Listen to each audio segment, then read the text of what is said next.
이른바 관악산 여고생 집단폭행 사건. 8명의 10대 무리가요. 다른 10대 여고생 1명을 노래방이며 야산이며 밤새 끌고 다니면서 끔찍한 집단폭행을 한 겁니다.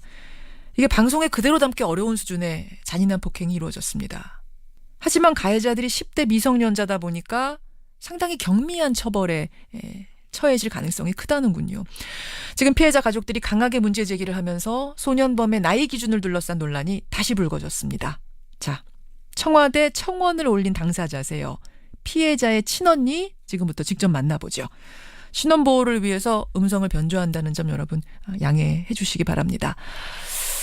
언니분 나와 계십니까? 아, 네네. 예. 실례지만 언니는 성인이신 거죠? 예, 예. 동생은 고등학교 몇 학년이나 됐어요? 고등학교 2학년이요. 2학년. 지금은 입원해 있는 상태일 텐데 상태가 어떻습니까?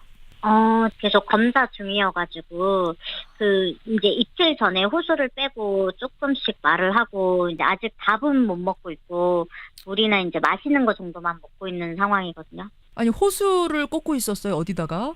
가슴 쪽을 많이 맞아가지고, 폐 쪽에 공기가 차서, 목에다가 이제 호수를 꽂고 있었거든요. 세상에. 목에다가 호수 꽂아서 폐에 공기 빼내고. 그리고 이제 얼굴이나 그냥 온몸이 그냥 군데군데 멍이 아니라 다 이제 피멍이 들어있는 상태고, 이제 속 안이 어쩔지를 몰라가지고 검사를 이리저리 받고 있는 상황이거든요.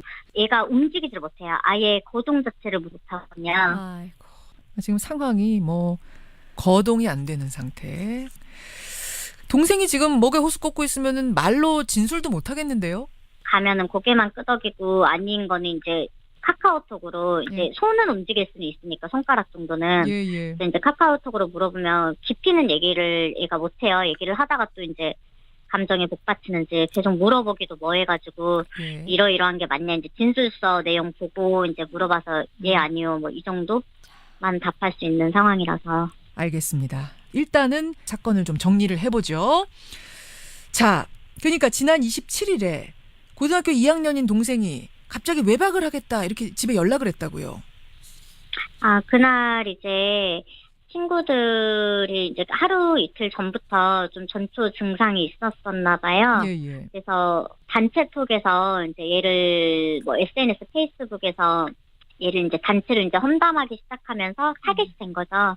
그래서 얘가 이제 페이스북을 탈퇴하면서 이제 도망쳐 다니니까 예. 학교로 쫓아온다라고 하니까 얘는 이제 무서운 나머지 거기를 나갔던 거죠. 노래방으로 불러내서 1차 폭행이 시작이 됐다고요. 이제 노래방에서는 얼굴을 이제 집중적으로 좀 구타를 하고 한 1시간 반 정도? 1시간 반 동안 무차별 폭행을 하는데 밖에서 아무도 몰랐답니까? 노래를 크게 틀고 이제 애들이 이렇게 구타를 한 거죠. 가리고. 그리고 애를 데리고 나와서 마스크를 씌운 채로 친한 척하면서 이렇게 좀 감싸면서 이렇게 데리고 나왔나 봐요. 산으로 데려간 거죠. 보니까 사는 곳은 노원구인데 관악구, 관악산까지 끌고 갔어요.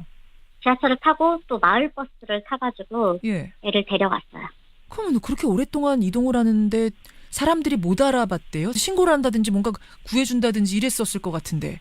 근데 이게 애가 그때까지는 폭행은 당하긴 했는데 못 움직일 정도의 폭행은 아니었고 1차 때는 예. 얼굴만 좀 구타를 좀 집중적으로 당해가지고 마스크 쓰고 이제 애들이 이렇게 가니까 이제 아무래도 심리적인 좀 압박감이 있었겠죠.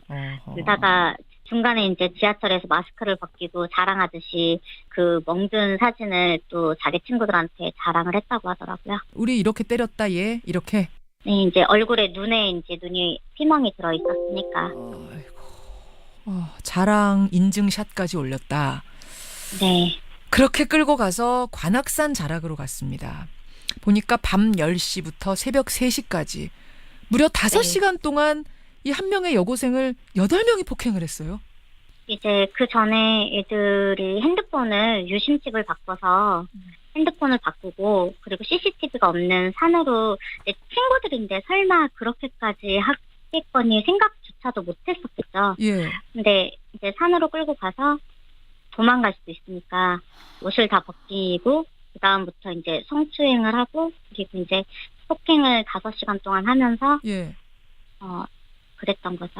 아, 그러니까 일단 도망갈까봐 옷부터 벗겼어요? 네, 옷을 벗기고 때렸어요. 옷을 다. 산에 사람들이 아예 오가는 사람들이 없는 데까지 간 거예요? 네, 그 전에 그런 거를 준비했었던 것 같아요. 산에 뭐 강목이 생뚱맞게 있었을 리는 없고 미리 그 장소까지 알아본 것 같고 이제 이거는 제 생각인 거고 네, 예. 때리면서 또 인증샷을 또 찍고 페이스톡이라고 해야 되나? 그런 걸로 친구들한테 또 자랑하듯이. 어떤 장소를 특정해서 데려갔는데 가보니 강목까지 있었다. 이건 상당히 계획적이었다는 느낌이 드네요. 그냥 강목으로도 때리고 각자 때리는 게 정해져 있었나 봐요. 누구는 팔, 누구는 가슴, 누구는 다리, 누구는 뭐 배랑 자궁 있는 쪽만 집중적으로 때리고 각자 부위를 정해서. 이게 지금 가해자들이 10대라고 하셨잖아요. 예. 몇 살부터 몇 살까지입니까? 8명이. 만 13살부터 네. 고등학교 2학년이니까 18살까지요. 예. 근데 지금 조사된 이 조서를 보니까 뭐 성추행에다가 성매매를 하라 이런 요구까지 있었다. 이건 뭐예요? 그거는 이제 산에서 그리고 나서 이제 얘가 계속 맞다가 이제 기절을 했나 봐요. 예. 그래서 기절하면 또 일어나서 때리고 머리채를 잡고 아무튼 그러고 나서 산에서 내려와서 그 주동자의 집에 데려가서 감금을 하면서 너는 이제 성매매를 해라. 그리고 성매매가 아니라 이제 조건 만남이라고 표현을 자기들끼리는 그렇게 하더라고요. 그러는 와중에 애들이 이제 잠깐 잠이 든 사이에 새벽이잖아요. 예. 그때 자기 유심칩 바꿨던 핸드폰을 발견하고 예. 거기에서 이제 엄마한테 문자를 보낸 거죠. 경찰에 신고를 해달라고. 세상에. 그렇게 해가지고 탈출한 거군요. 네. 참 이게 10대들 사이에 벌어진 폭력이라고 저는 믿기지가 않고 사실 여러분 지금 저희가 방송이기 때문에 다 담지 못합니다만 이 자세한 뭐 진술서를 보면 이보다도 더 깜짝 놀랄 폭행들이 묘사가 돼 있습니다. 지금 가해자들은 다 체포가 돼서 조사를 받고 있는 거죠? 받고는 있는데 뭐 이제 미성년자다 보니까 처벌이 가볍다는 걸 애들도 알아요. 그 소년원 갔다 오고 이런 게 약간 훈장 같은 느낌인가 봐요. 그런 걸 좀 자랑하듯이 아직도. 그러니까 어차피 이 소년법에 적용을 받는 미성년자니까 무서운 게 그거를 애들이 안다는 거죠. 우리는 아무리 끔찍한 폭행을 저질러도 살인을 저질러도 우리는 소년원 갔다 오면 되라는 걸 이미 인지하고 그럼 조사받는 과정도 좀 뭐 겁에 질렸다든지 진지하게 임하지 않겠어요? 그런 건 없어요. 조사를 받아가지고 이제 아예 뭐 들어간 애도 있어요. 3, 4명 정도. 나머지 애들 같은 경우에는 별로 그런 거에 신경 쓰지 않는 느낌. 그리고 친구들이랑 카카오톡이나 뭐 이런 대화하면서도 아무렇지도 않게 대화를 하더라고요. 그런 거를 좀 제보를 받아서 이제 그거는 알고 있는 사실인 거고. 이런 내용이 좀 충격적이었어요. 그 주동자가 예. 동생이 신고를 했잖아요. 예. 신고를 했으니까 이제 한강 가서 죽여버린다고. 그거를 이제 친구들이랑 대화를 하는 거죠. 한강 가서 얘 죽여버릴 거라고. 그리고 뭐 나 지금 우울증 약 먹고 있으니까 그걸 경찰한테도 아무렇지 않게 얘기를 해요. 처벌 감형받을 수 있다 이런 얘기? 그런 걸 다 알고 있는 얘들인 거죠. 정말 충격적이네요. 정말 충격적이네요.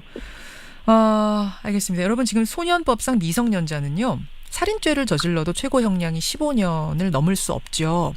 이게 지난 인천 여아 살해 사건 기억하실 겁니다. 그때 한번 큰 논란이 됐던 문제인데 지금 상황이 이렇다 보니까 우리 피해자 가족들이 언니분께서 청와대 청원 게시판에 이 사연을 올리셨어요.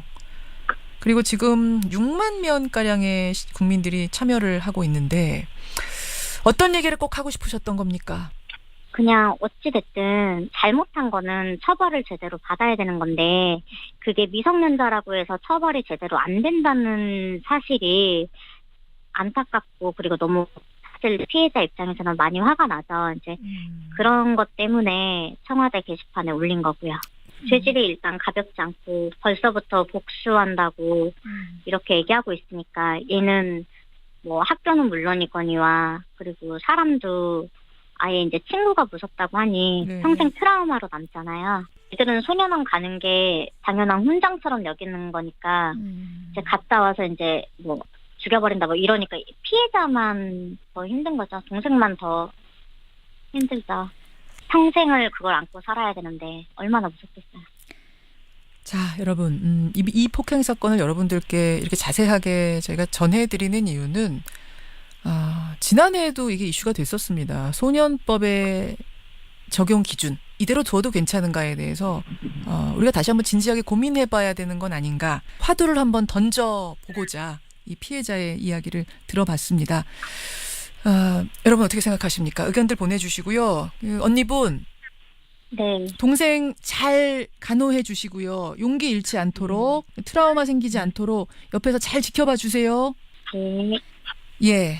관악산 여고생 집단 폭행 사건, 우리 사회를 놀라게 하고 있는 이 충격적인 사건입니다. 피해 여고생의 언니 만나봤습니다.